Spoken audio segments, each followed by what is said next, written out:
আশুলিয়ার জামগড়া মোল্লাবাড়ি এলাকায় দীর্ঘদিন ধরে চলা জনদুর্ভোগের অবসান ঘটাতে অবশেষে শুরু হয়েছে বহুল প্রত্যাশিত আরসিসি রাস্তা নির্মাণের কাজ। প্রায় 1 কিলোমিটার দৈর্ঘ্যের এই সড়ক নির্মাণে উদ্যোগ নেন স্থানীয় বিএনপি নেতা উজ্জ্বল মিয়া। একদম 1 ফিট পর্যন্ত কাদা পানি জমে থাকতো, মানুষ সেদিক দিয়ে রাস্তাতে যাইতো আর বকাঝকা করতো। আর এই যে পাশে মসজিদ আছে, মসজিদে মানুষে আসতে পারতো না, খুবই করুণ অবস্থা ছিল। এখন রাস্তাটা হইতেছে, খুব ভালো রাস্তা হইতেছে, হয়তো 250 বছরেও এরকম রাস্তা এই এলাকায় হয়েছে কিনা। বছরের পর বছর জলাবদ্ধতা ও কাদামাটির কারণে এলাকাবাসীর স্বাভাবিক চলাচল ছিল মারাত্মকভাবে ব্যাহত। বিশেষ করে মসজিদের নামাজ আদায় ও দৈনন্দিন কাজে স্থানীয়দের চরম হয়রানির শিকার হতে হতো। বর্ষাকালে এই দুর্ভোগ আরও চরমে পৌঁছাতো।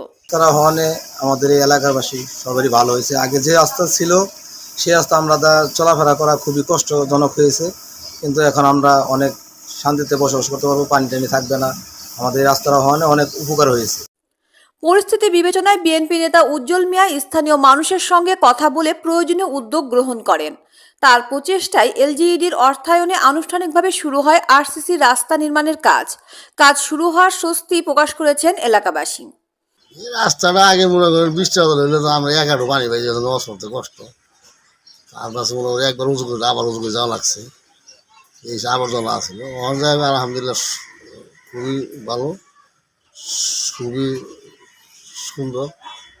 রাস্তা পানি মনে হয় যে বাজলে পানি 20 টাকা পানি আর বাজার সম্ভাবনা নাই আর কি।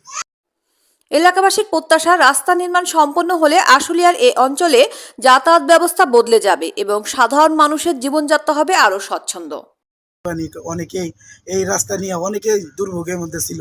এখন আমার ভাই, এই উজ্জ্বল ভাই, আমার বড় ভাই এই কাজটা নিয়ে আসছে, জনগণের জন্য খুবই ভালো হয়েছে। পায়ে কাপড় চোপড় ভিজে গেছে, মানে সেই অবস্থা অফিসে যাওয়া লাগছে। এখন সাধারণ মানুষের অনেক উপকার হবে, রাস্তা পাকা হলে দেখা যায় পানি জমা থাকবে না। এ বিষয়ে বিএনপি নেতা উজ্জ্বল বলেন, প্রায় 40 থেকে 50,000 লোক যাতায়াত করে, তাদের যাতায়াতের দুর্ভোগটা কিছু হলো কমবে। আরও আমাদের সামনে সরকার জানুয়ারি নির্বাচন হবে, আমরা সবাই ধানের শীষে ভোট দিবেন। সারা বাংলাদেশে ধানের শীষের জোয়ার উঠছে।